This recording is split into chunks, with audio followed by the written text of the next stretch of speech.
infrastruktur jalan itu merupakan satu prioritas, ya. Kenapa prioritas? Merupakan sektor yang memberi dampak multiplier, ya, kepada semua sektor, ke sektor kesehatan, sektor pendidikan, ekonomi, bahkan dalam bidang sosial budaya, pertahanan keamanan segala macam.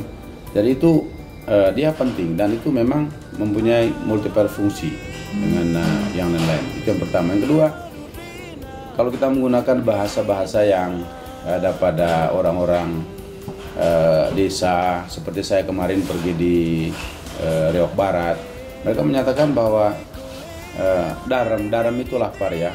Jadi kata daram dah minta salam. Itu menunjukkan bahwa apa yang dipikirkan oleh pemerintah dan yang dipikirkan oleh masyarakat itu relatif sama, hanya mungkin dengan perspektif yang sedikit berbeda. Ya, kita lebih melihat pada soal rasionalitas dari pentingnya membangun infrastruktur, sedangkan masyarakat lebih melihat pada bagaimana fungsinya untuk kepentingan dia sehari-hari, kira-kira gitu. Jadi dalam pandangan kita memang infrastruktur itu merupakan sektor yang sangat penting dan prioritas, sehingga dia, kenapa? Karena dia memberikan satu efek yang ganda, efek yang multiplier gitu untuk semua sektor-sektor. Contoh misalnya kalau kita kaitkan dengan sektor kesehatan, dengan kita bangun jalan yang bagus, maka kemudian akses masyarakat untuk ke fasilitas kesehatan menjadi lebih mudah. Di bidang pendidikan, dengan kita bangun jalan juga, katakan saja dengan jarak SD 5 km atau 3 km, itu tentu akan lebih gampang dia untuk mengakses ke sekolah, begitu juga ke SMP. Kira-kira begitulah contoh-contoh sederhananya berkaitan dengan tentang pentingnya pembangunan infrastruktur itu. Sehingga kita tetap menjadikan itu prioritas, ya, dari waktu ke waktu. Dan bukan cuma waktu pemerintahan di Nomadur, bahkan sejak saya jadi wakil itu jadi prioritas. Okay?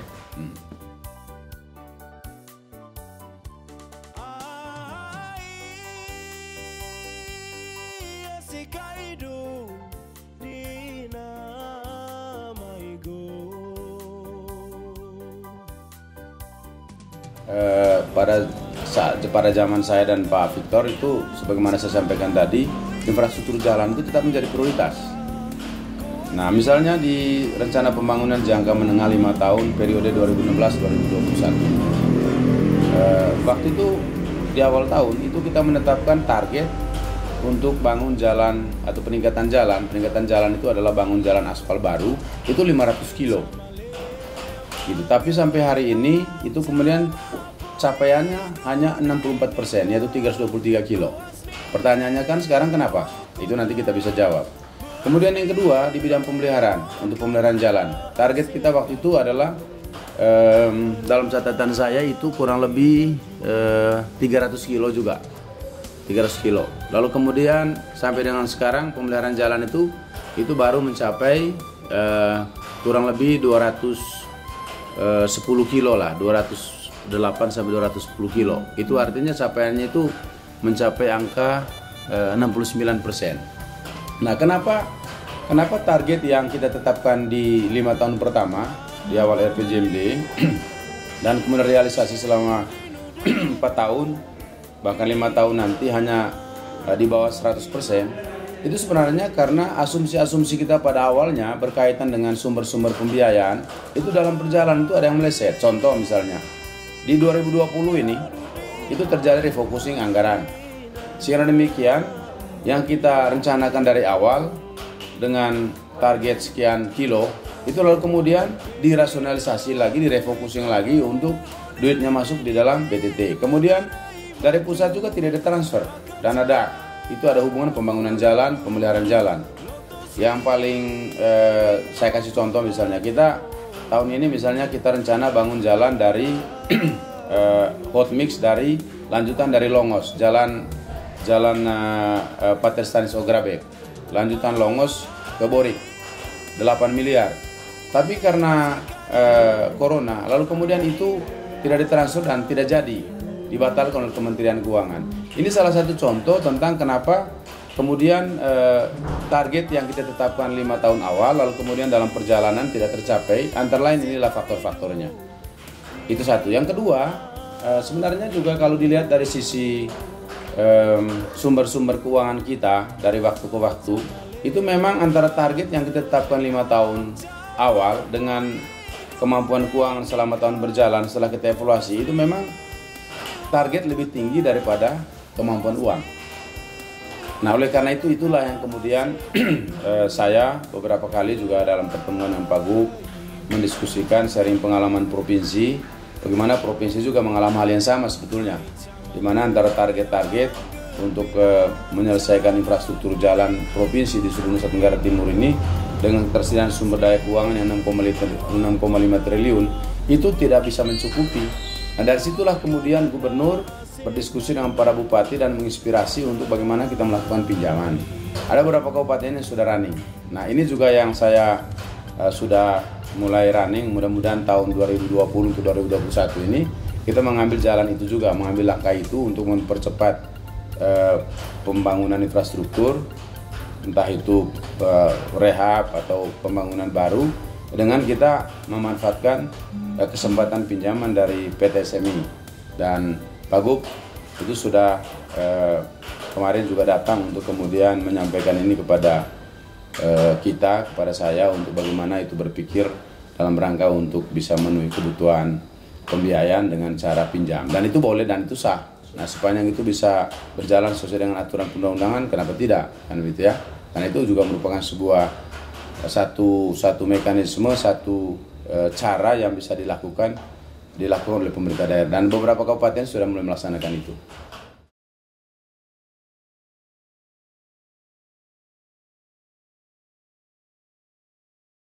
Sejak zamannya Pak Gub ini, sejak di gubernur ini, itu kami di dalam beberapa kali pertemuan itu para bupati dan gubernur itu sudah membicarakan ini dengan pengalaman provinsi.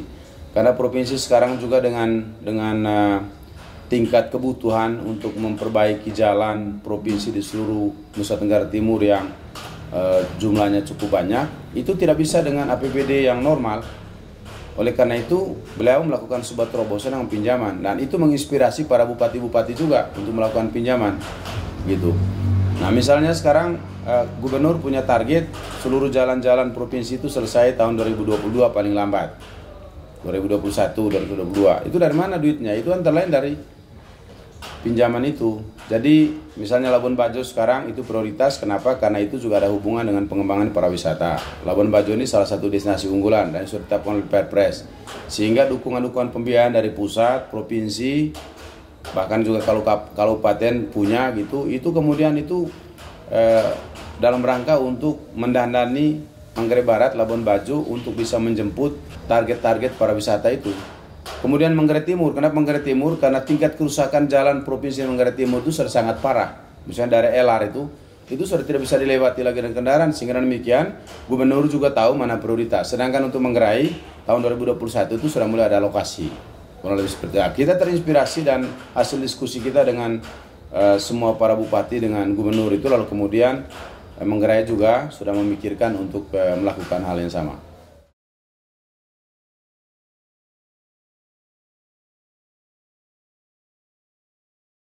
Ini kan ada komparasi nih, dibanding dengan kondisi jalan di Manggarai Timur, di LR itu, dengan kondisi jalan kita punya di sini provinsi, di sana relatif lebih buruk. Makanya prioritasnya kan selesaikan dulu yang di sana. Kemudian Manggarai Barat, itu di samping tingkat kerusakan seperti itu, tapi juga yang menjadi pertimbangan Manggarai Barat itu adalah, Manggarai Barat itu adalah salah satu destinasi pariwisata, Labuan Bajo. Makanya bandaranya juga didandani, dan itu triliunan uang itu kemudian harus dialokasikan ke sana dari pemerintah pusat. Jadi kita tidak bisa membandingkan kenapa alokasi di Manggarai Barat itu triliunan untuk bangun bandara, lalu Manggarai tidak gitu loh. Kenapa kemudian pusat itu mengalokasikan dana ke Manggarai Barat itu ratusan miliar, bahkan triliunan untuk misalnya air minum, untuk ini jalan raya, pengaspalan dan seterusnya. Begitu juga provinsi, kenapa Manggarai tidak? Jadi memang posisi Labuan Bajo ini dia mempunyai bargaining position yang agak beda dengan kabupaten-kabupaten lain di Nusa Tenggara Timur. Jadi pemerintah rasional itu pasti begitu pertimbangannya, bukan pertimbangan politik.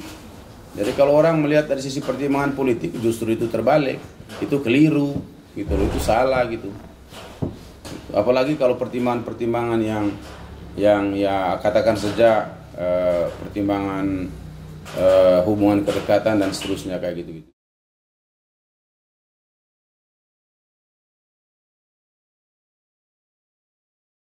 Memberi beasiswa kepada ASN itu sebenarnya bagian dari sebuah program dalam rangka peningkatan sumber daya manusia, terutama sumber daya manusia aparatur, kan begitu. Nah, tentu sumber daya aparatur ini kan kita melakukan kajian dulu. Sumber daya aparatur kita di Kabupaten Manggarai ini yang paling prioritas kita butuhkan tuh yang mana? Contoh misalnya dalam rangka pemenuhan kebutuhan tenaga medis khususnya dokter spesialis, kemudian dokter umum. Kita melihat sekarang kita membangun ini puskesmas di mana-mana, rawat inap di mana-mana. Ini tahun ada bangun 4. Dari sekarang puskesmas itu yang rawat inap yang awalnya cuma 9, lalu kemudian sekarang tambah 4 jadi 13, kan begitu. Nah, dengan dibangunnya puskesmas rawat inap di sana, kita kan butuh tenaga. Dokter-dokter harus standby di sana. Nah, oleh karena itu kita harus berpikir bagaimana kemudian kita melihat kondisi sumber daya manusia tenaga dokter kita di sini masih sangat terbatas, maka kemudian saya memberikan bantuan beasiswa kepada putra-putri Manggarai asli yang sedang dan akan belajar di kedokteran, dan kemudian kita biaya mereka sampai selesai. Lalu nanti setelah selesai pulang kita taruh mereka di puskesmas. Lalu kemudian yang berikut juga dalam rangka kebutuhan rumah sakit Benboy mengenai spesialis-spesialis, ya kita kirim dokter-dokter yang mengambil spesialis, mereka ikut tes lulus dan kita biayai. Kemudian juga ke depan jika kemudian kita dalam rangka penerapan era 4.0 teknologi, kita butuhkan tenaga-tenaga yang berbasis komputer, berbasis teknologi, maka saya kira saya akan mengirimkan juga atau membiayai juga atau memberi beasiswa kepada sumber-sumber daya yang memang kita butuhkan sesuai dengan itu. Jadi konsep kita memberikan beasiswa itu adalah bukan sesuatu yang parsial, tapi itu harus dilihat sebagai bagian dari pengembangan sumber daya aparatur dan pengembangan sumber daya manusia, untuk kemudian dengan mereka kita kirim, kasih mereka beasiswa, lalu dia pulang itu bisa menjadi satu kekuatan pengembangan sumber daya manusia yang kuat bagi pembangunan di Kabupaten Manggarai ini. Termasuk ke depan juga misalnya kita membutuhkan tenaga-tenaga terampil dalam kaitan dengan katakan saja bagaimana memberi nilai tambah terhadap produk-produk pertanian. Kita butuh tenaga-tenaga sarjana dengan tipe atau profil seperti apa gitu. Nah, itu yang kita tetapkan dulu standarnya, lalu kemudian dengan begitu kita kemudian kirim dia untuk sekolah. Jadi kita tidak bicara soal kita kasih beasiswa kepada orang 500 begitu. Bisa jadi lebih, bisa juga kurang. Sangat tergantung pada bagaimana analisis mengenai kebutuhan sumber daya manusia. Itu cara berpikir saya dan Pak Victor ya dalam kaitan pengembangan SDM ini. Jadi gitu. Jadi kita tidak mau patok itu mau berapa banyak begitu selama 5 tahun. Tapi itu sangat tergantung pada bagaimana kebutuhan pengembangan SDM di Kabupaten Manggarai. Karena itu juga ada hubungan dengan akuntabilitas berkaitan penggunaan keuangan negara.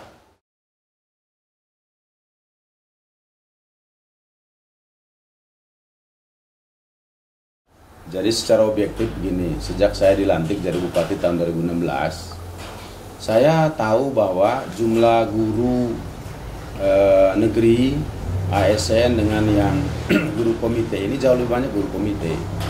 Itu di satu sisi. Di sisi yang lain ada tuntutan bahwa pendidikan yang harus bermutu. Mutu itu macam-macam ya, mutu input, proses, output dan segala macam. Dan mutu ini juga tidak terlepas dari ketersediaan sumber daya guru. Begitu. Nah, oleh karena itu bagi saya waktu itu dan Pak Victor melihat bahwa mutu pendidikan yang kita mau capai itu sebenarnya juga peran dari guru. Di sana ada guru ASN dan guru komite. Tapi berdasarkan fakta di lapangan kita menemukan bahwa guru-guru komite ini pendapatannya sangat kecil, gajinya sangat kecil, tapi dia diberi tuntut tanggung jawab yang besar.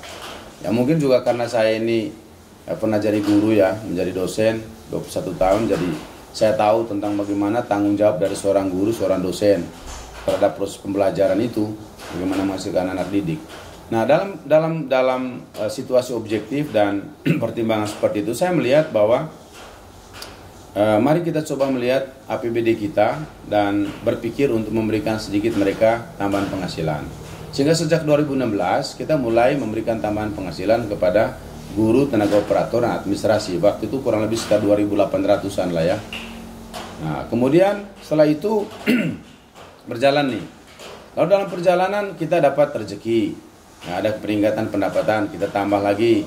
Kemudian tahun 2020 ini kita dapat insentif dari Kementerian Keuangan karena opini BPK terhadap laporan keuangan kita tahun 2018 di 2019 itu wajar tanpa pengecualian. Kemudian kita dikasih insentif dari Menteri Keuangan 39 miliar.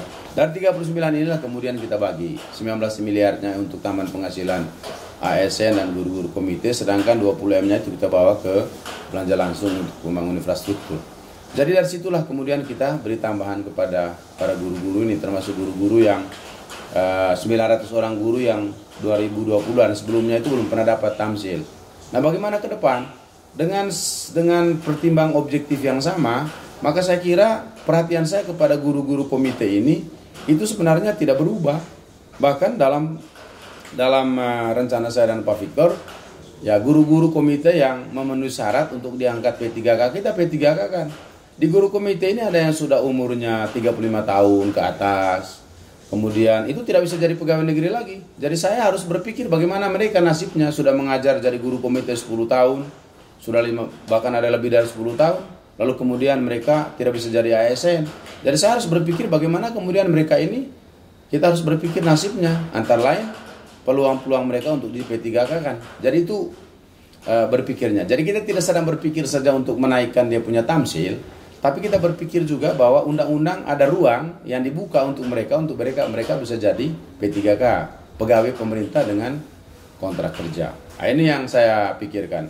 Bahkan kalau uang memungkinkan, dengan rasionalitas yang sama secara objektif, bagaimana seorang guru punya tanggung jawab yang besar, guru komite bersama dengan ASN, tapi pendapatannya sangat kecil, maka ada pikiran saya ke depan bagaimana kemudian ini guru-guru ini bisa kita naikkan sampai pada tingkat UMR. UMR itu 1,9. Tapi 1,9 ini kita hitung nanti bukan cuma dari tamsilnya, tapi itu dari kumulasi antara tamsil dengan tambahan yang guru komitenya dari dana BOS yang dibayar oleh komite, kira-kira begitu. Nanti kita hitung sama-sama, kurang lebih seperti itu.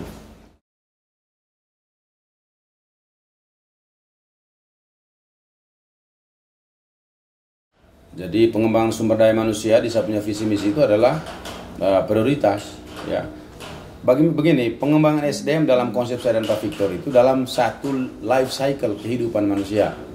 Jadi mulai dari dalam perut ibunya, kemudian setelah dia lahir, ini juga menjadi atensi kita.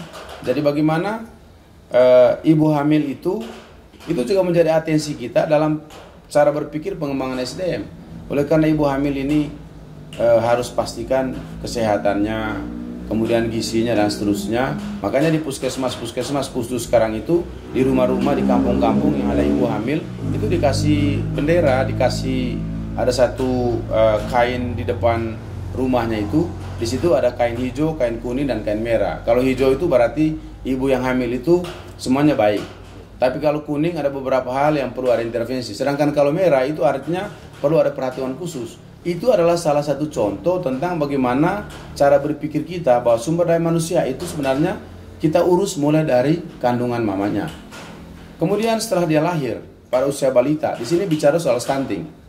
Ya, soal gizi yang kurang, kemudian ada mungkin juga penyakit kronis, dan itu jumlahnya di Manggarai juga sekitar 8 ribuan, dan ini juga menjadi program kita bagaimana kita bisa menurunkan angka stunting ini. Dan kita sudah buat simulasi bagaimana pelibatan semua unsur yang ada di kampung untuk memastikan bahwa anak-anak dan ibu yang keluarganya stunting ini itu kemudian bisa kita intervensi. Dari desa ada dana, kemudian dari kabupaten ada dana, dari pusat ada dana. Bagaimana kita mengkonsolidate ini sumber-sumber pembiayaan dari segala macam unsur ini untuk memastikan bahwa stunting ini bisa kita selesaikan. Setelah dia usia balita masuk sekolah. Nah, di sekolah ini sudah kita bicara soal pendidikan di sekolah dasar. Di situ ada mutu, ada sarana prasarana dan segala macam, ada kualitas guru, ada. Nah, khusus mengenai pendidikan ini di tingkat SMP, di SMA, di SD dulu, SD, SMP, SMA, kan begitu tingkat sampai perguruan tinggi. Nah, setelah dia perguruan tinggi tamat, dia sudah masuk pada usia kerja. Kita juga harus berpikir bagaimana di usia kerja. Sekarang ini pengangguran di Manggarai ini sekitar 5 ribuan. Dan di antara 5 ribuan yang nganggur ini ada juga sarjana. Nah, bagaimana saya dan Deno Madun ini berpikir tentang bagaimana pengangguran ini juga harus menjadi hal yang diprioritaskan penyelesaiannya. Caranya bagaimana? Kami sudah punya program untuk itu ke depan.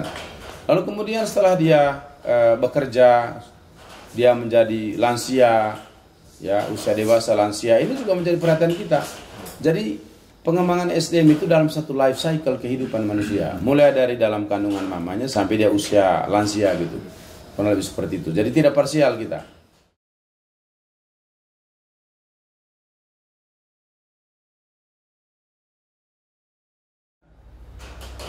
Membuka sekolah baru ini sepanjang itu memenuhi syarat, karena kita kalau mau buka sekolah baru itu kan ada verifikasi kelayakan dulu. Jadi masyarakat usulkan dulu, lalu kemudian setelah ada usulan kita verifikasi. Dalam verifikasi ini ada kelayakan akademik, ada cara menghitung kelayakan akademik, lalu kelayakan sosial, ada cara menghitung kelayakan sosial. Lalu kemudian ada kelayakan kelayakan sosial ini berhubungan dengan masalah-masalah sosial. Misalnya tidak ada konflik tentang tanah yang diserahkan kepada pemerintah itu harus clear gitu tuh. Lalu kelayakan ekonomi, jadi ada kelayakan ekonomi, kelayakan sosial, kelayakan akademik. Kalau 3 kelayakan ini sudah bisa memenuhi syarat, kita buka. Kita buka itu apa? Sekolah, dan itu sekolah negeri. Makanya di ruang 1, di Borik 1, kemudian di Lungar 1. Jadi itu bagian dari upaya kita untuk meningkatkan angka partisipasi. Jadi kita mau supaya angka partisipasi murni, angka partisipasi kasar pada semua level pendidikan ini itu terus meningkat. Begitu juga di tingkat sekolah dasar. Jadi kalau memungkinkan di situ kita bangun satu sekolah dasar, kita bangun. Kemarin saya pergi di Lewar. Jadi di sana itu ada satu sekolah paralel sudah 8 tahun, dan setelah saya tanya kepada dinas pendidikan memenuhi syarat, ya sudah kita kasih status dia sekolah dasar negeri penuh. Saya sudah tantang SK-nya. Jadi itu reasoningnya kita mempercepat proses pembangunan sekolah.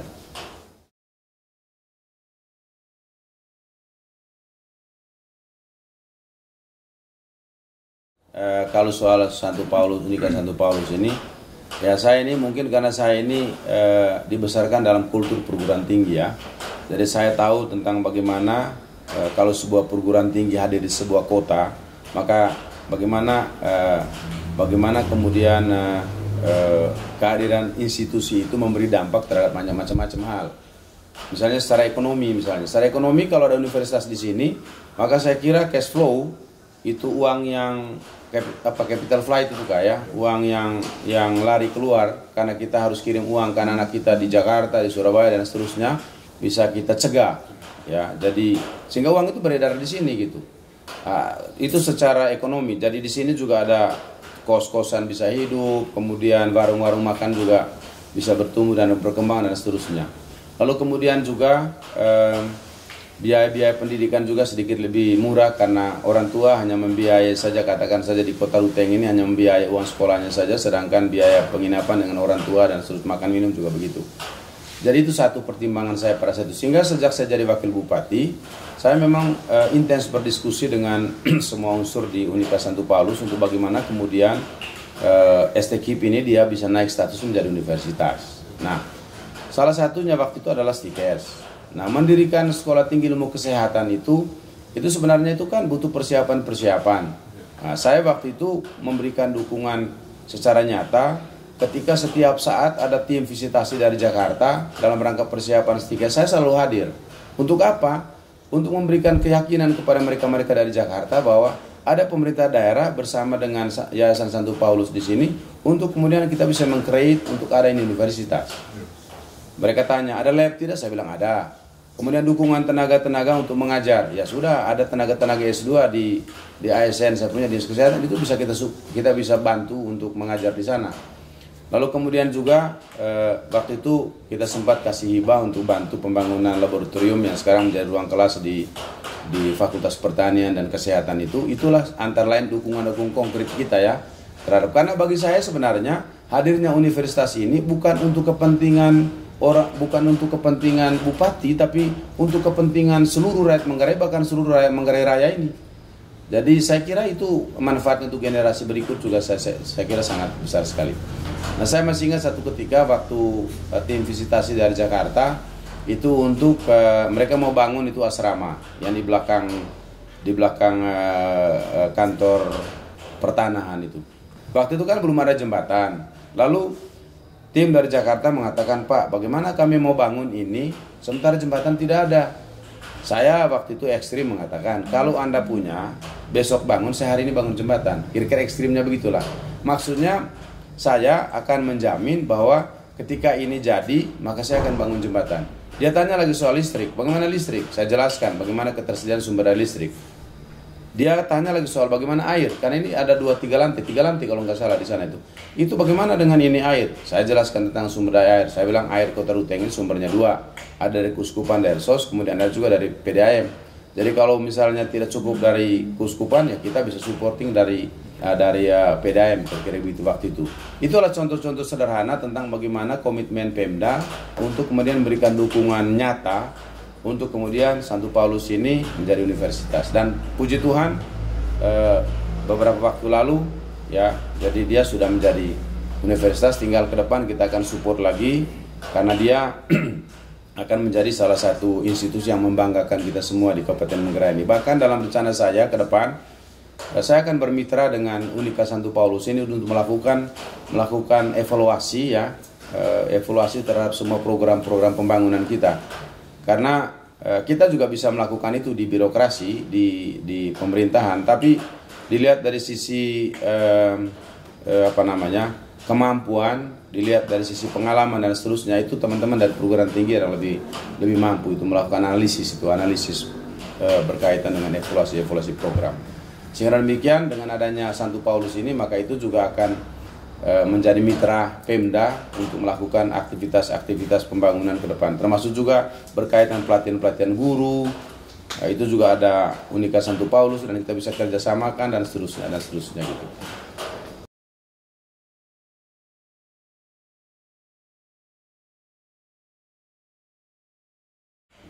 Ya, bagi saya pendidikan ini mempersiapkan satu generasi yang universal gitu ya.